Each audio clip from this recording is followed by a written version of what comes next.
of these mineral deficiency diseases, so I knew exactly what he was talking about. So my husband and I started taking the product. And we had been on the product about 6 or 8 months, and my husband said to me, "Are you seeing any real changes? Are you seeing any real difference?"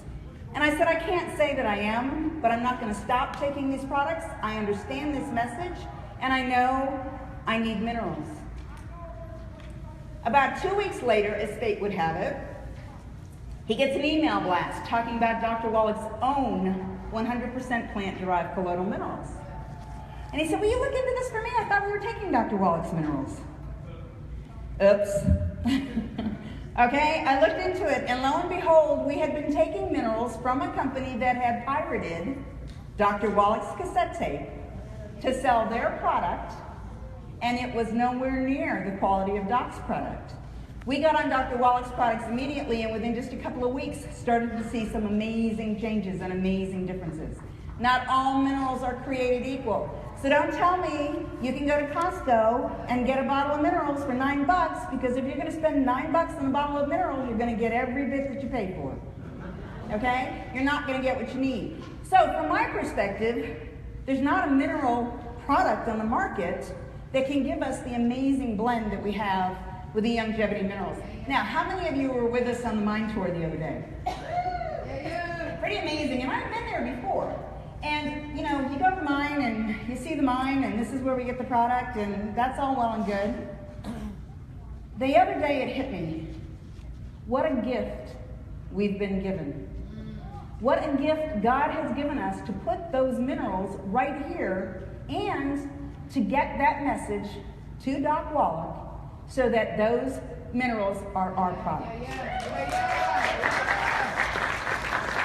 So, you know, when we talk about the minerals are cofactors. They make everything else work. We've talked about this for years, okay? Minerals make vitamins work. Minerals make other minerals work. Minerals make essential fatty acids work. Minerals make all those amino acids work.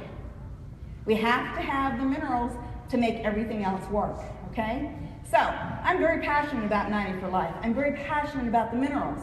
But the thing I need to help you understand is, as passionate as I am about those things, if you're going to spend your hard-earned money on the 90 for Life, I want you to absorb it. I want you to get the best benefit from it. How often does Doc say, there's 2 problems if you're not seeing the results? You're not taking enough, or your body is not absorbing. Okay? So most of you know, those of you who know me, you know that I have a CD, you know that I've written a book. I talk about the importance of the gastrointestinal system. Now, I'm not the first one to talk about this, okay? Hippocrates talked about it just a few years back, a couple thousand, okay? Death begins in the colon.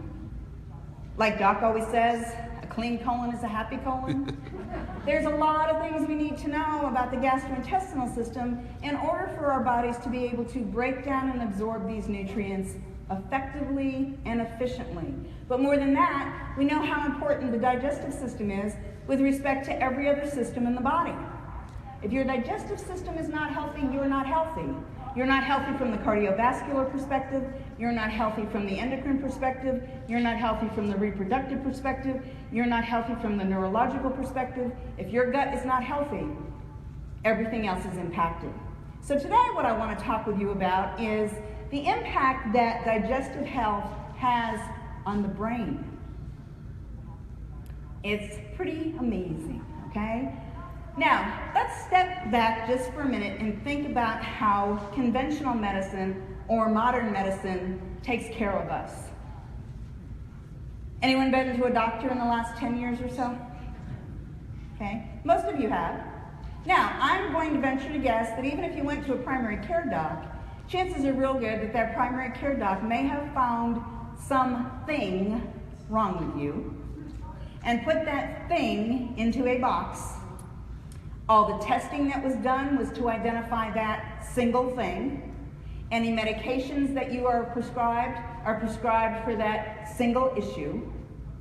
And it's almost like a mechanic working on a car, okay? But even with a mechanic working on a car, if all those parts aren't working together, that car's not gonna run.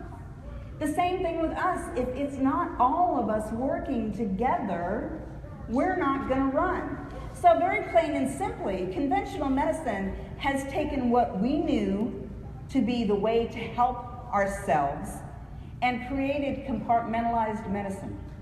Okay? Those of you in this room, I know there are a few of you who are at least as old as I am. When we were growing up, perhaps we had castor oil on a regular basis. Okay? No surprise to anyone. All right? And how many of you remember, if you were sick, didn't matter what it was, it could be an upper respiratory thing, you got an enema. Am I right? Why did you get an enema? Because back then they knew that what was in the gut was causing problems. Okay? So when was the last time your doctor said, oh, you need to go home and do an enema? No, and if he thinks you need an enema, we'll just admit you to the hospital and we'll make it this big, sophisticated thing, so your insurance company will pay for it. That's not the way we need to treat the human body. No, their way is not the way we need to treat the human body. We need to go back to more enemas. Okay? So, what I say is compartmentalized model, which is what they use now, doesn't work. It doesn't work for a lot of different reasons. And we could spend hours talking about that. So decreased brain function now, in addition to digestive issues, is going to create that impaired gut-brain axis. Now when we talk about the gut-brain axis, what we're talking about is, first of all, the gut, the gastrointestinal system. Many of you know about the gastrointestinal system because I talk about it all the time. But think of it as twofold in function. First of all, it's a muscular tube. During the digestive phase, that muscular tube, when I say muscular, calcium, magnesium come to mind. Okay, you're calcium, magnesium deficient. Perhaps your muscular tube isn't working properly, okay? So it's a muscular tube. During the digestive phase, it moves food through. And during the migrating motor complex phase, it cleans out. We're going to talk more about the migrating motor complex phase in just a few minutes. And then it's also a long tube of nerves. Now, one of the fascinating things that we've learned over the last, several decades is our digestive system has what we call the enteric nervous system. Our digestive system is oftentimes referred to as the second brain because we have as many neurons and synapses and firings going on in our guts as we do in our central nervous system. So if you think about it like that and recognize that it is muscular and it is also innervated, meaning we have lots of nerves and lots of messages because of those nerves, we have to recognize that there's a significant influence on the part of messages that go from the brain to the gut.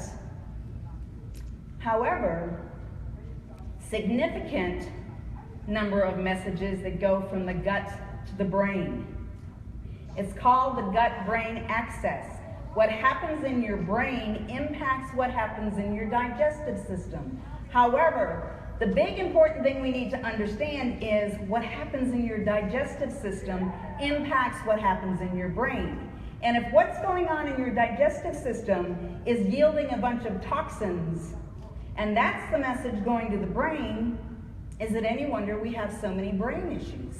Is it any wonder we have so much trouble with people with all these neurological problems and all these kids on psychiatric medications?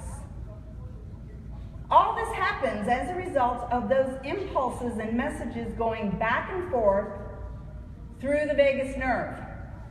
The vagus nerve is a bidirectional pathway whereby messages go from the brain to the gut and from the gut to the brain. From the brain to the gut and from the gut to the brain. And this happens all day long. So when we look at the gut microbiota, we recognize that it's actually dominated by an array of bacteria.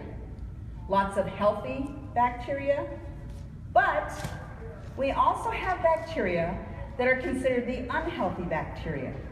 Now, fascinatingly enough, those unhealthy bacteria really are not necessarily unhealthy until or unless they're allowed to overgrow. Then they get out of control, and then they become unhealthy. And how are they allowed to overgrow? It's because we don't have enough of the good stuff. So when we talk about the gut microbiota, we have to recognize that there are two very distinct things that happen with respect to bacteria in the gut. The first thing is those good healthy gut bacteria that we need, the flora, the probiotic, the lactobacillus, the bifidobacterium, all those things that we refer to as good healthy gut bacteria, they process our foods in a very different way than the unhealthy bacteria. And in fact, they process our foods so that our foods go out into the body and do the molecular things that need to be done. However, if you have unhealthy gut bacteria and an overgrowth of that unhealthy gut bacteria, they process foods in a much different way, and they actually yield toxins. When we talk about, let me back up. When we talk about uncontrolled, unhealthy bacteria, they become pathogenic in our systems. They actually contribute to that toxic load that gets sent to the brain. And it has a dramatic impact on whether or not we can get through the day without brain fog. So let's talk just a minute about that good healthy gut bacteria.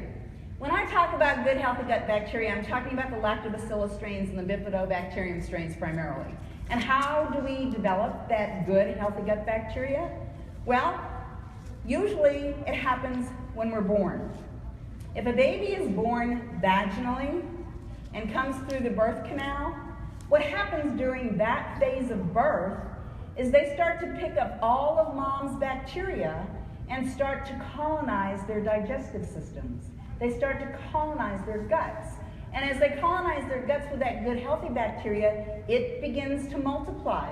So now they have a bed of healthy gut bacteria. Now that's great if you're born vaginally. What if you're born by cesarean section? Totally different set of occurrences, okay? If you're born by cesarean section, you're born in an operating room, a sterile environment. The baby comes out of mom's tummy into a sterile environment, does not have the opportunity to pick up mom's bacteria, and then goes off to the nursery, where their guts become colonized by the staff and other babies that are in that nursery, not mom's bacteria. Nature is such that the bacteria that makes me a healthy being should be the bacteria that I get from my mother, unlike the bacteria I would get from someone else's mother. Now, we do have, very helpful for some people, I don't always go there to start, okay? The other thing that happens is oftentimes these cesarean section babies are born. Now, if it's to save the life of the baby or the mom, I'm all in. But if it's to pick a day for my child to be born, I'm not all in. I don't think that's fair to the baby, okay? But is your doctor going to tell you that? No. Well, it works on his schedule too. Let's just make it that day. Now, the other thing that's happening is, for a long time, people have been convinced that those researchers in the laboratory know better, and so let's make formulas for our babies and don't worry about nursing. Now, the next best way to get mom's good healthy gut bacteria is to nurse, okay? So now we take that nursing out of the equation. So now we have a cesarean section baby, fed formula, given antibiotics or given immunizations, and what chance do they have? Because we know the immunizations are going to kill off any good healthy gut bacteria that they have. So now we have children who start out sick. I can't tell you the number of moms who have called me with their infants 2 and 3 and 4 months old. They can't keep the formula down. They can't keep the breast milk down. They're having all kinds of issues. And the doctor wants to put them on an antacid. Oh my gosh. Antacid medications at 2 months old, are you kidding me? But they don't know the answer. They don't have another option. So we'll put them on a medication. Well, most of these moms don't want that to happen, so we work together. All right, vitamin production. They are very important with respect to vitamin production in the digestive system, specifically the B vitamins in the colon, the first part of the colon. If we don't have enough good healthy gut bacteria, we're not going to be able to produce those vitamins. We're also, if we have lots of good healthy gut bacteria, we can overcome a lactose intolerance. Now, I have many people come to me saying, I'm lactose intolerant, I can't do this, I can't do that, and whatever. People don't necessarily have to be lactose intolerant, and I'll talk more about that in just a minute when I talk about my son. Lactose intolerance simply means you don't have a good gut balance.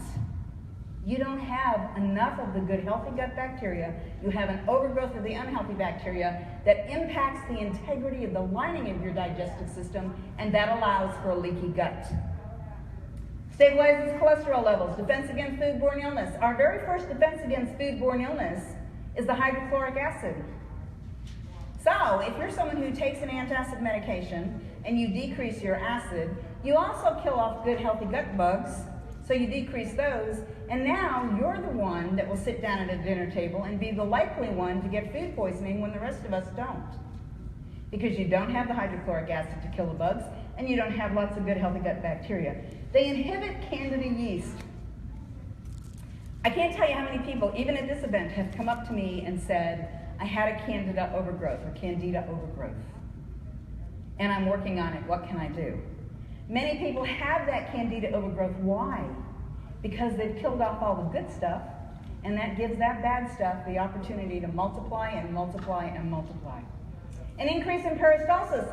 Good healthy gut bacteria helps to keep things moving. If you don't have enough good healthy gut bacteria, you're going to have a decrease in peristalsis. You're not going to have that healthy moving through the gut. Maintain good hormonal balance. Wow.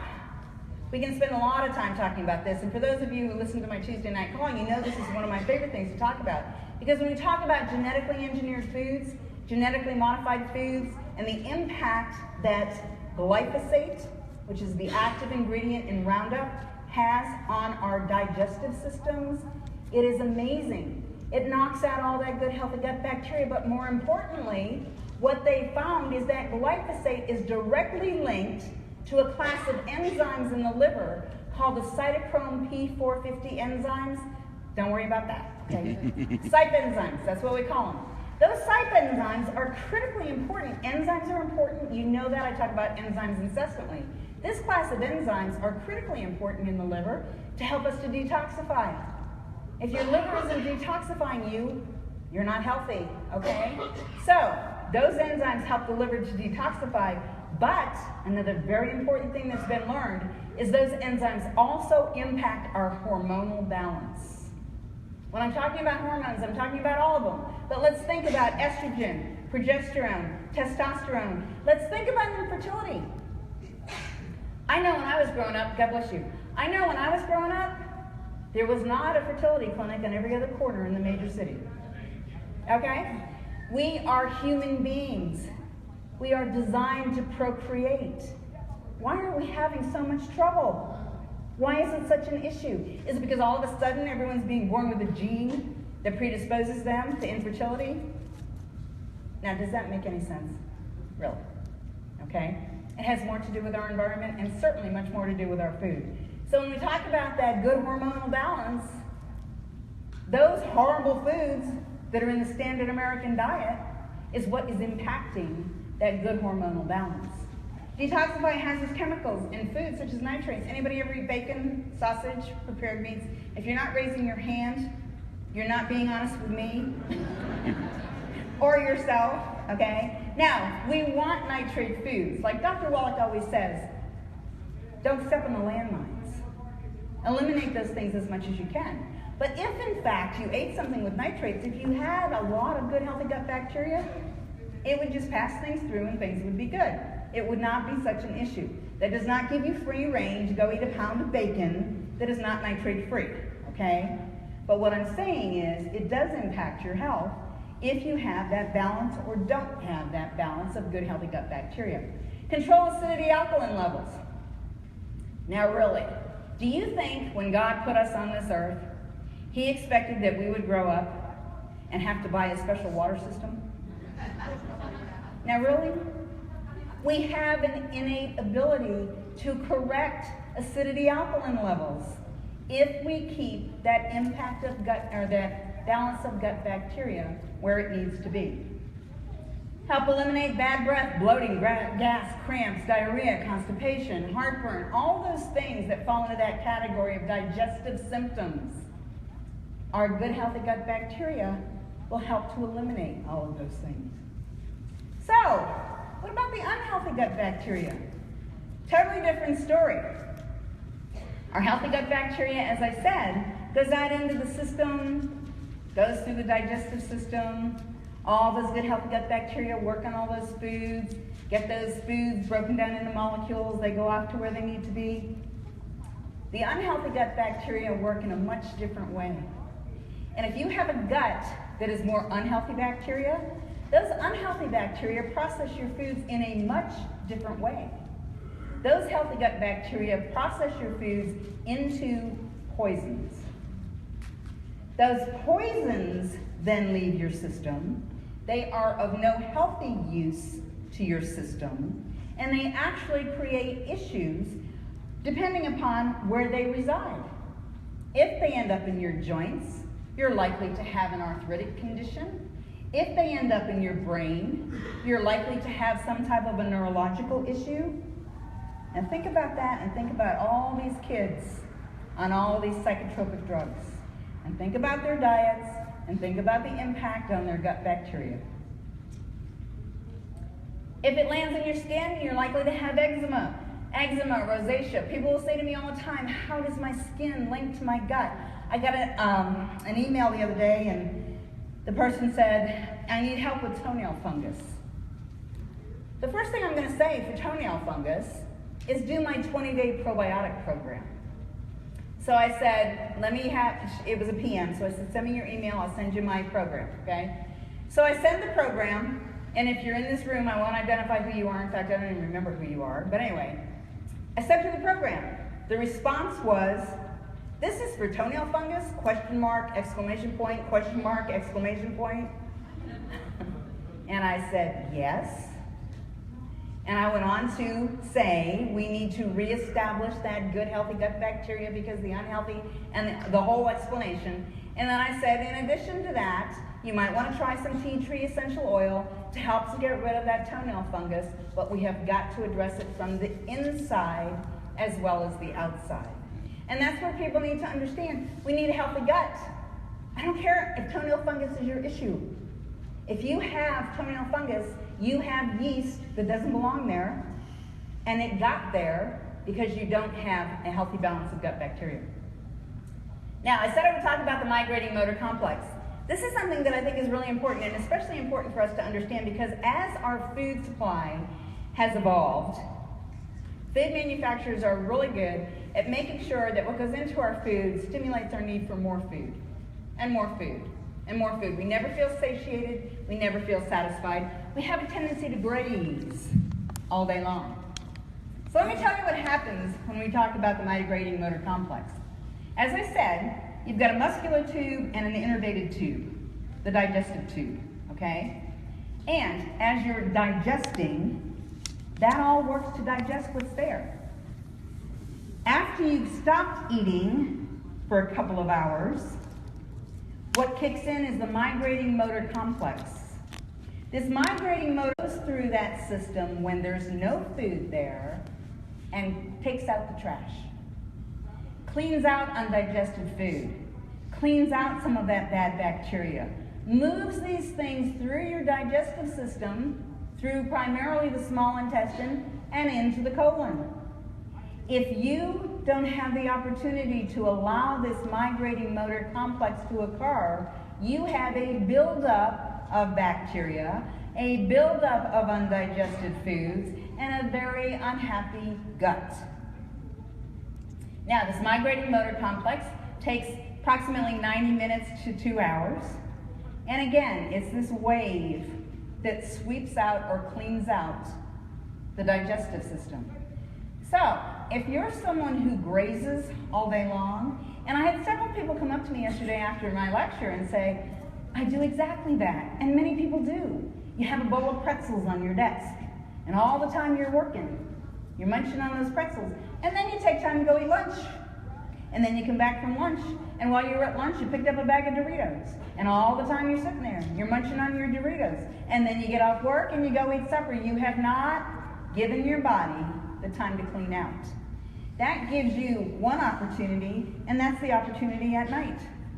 When you're asleep, this migrating motor complex will go into play. However, If you give your body the opportunity to initiate this migrating motor complex, and then, oh my gosh, that Reese's peanut butter cup, I have to have it. You eat that, you turn off the migrating motor complex, and the whole cycle has to start again. So for those of you who graze all day long and perhaps have digestive issues, that could be a reason why.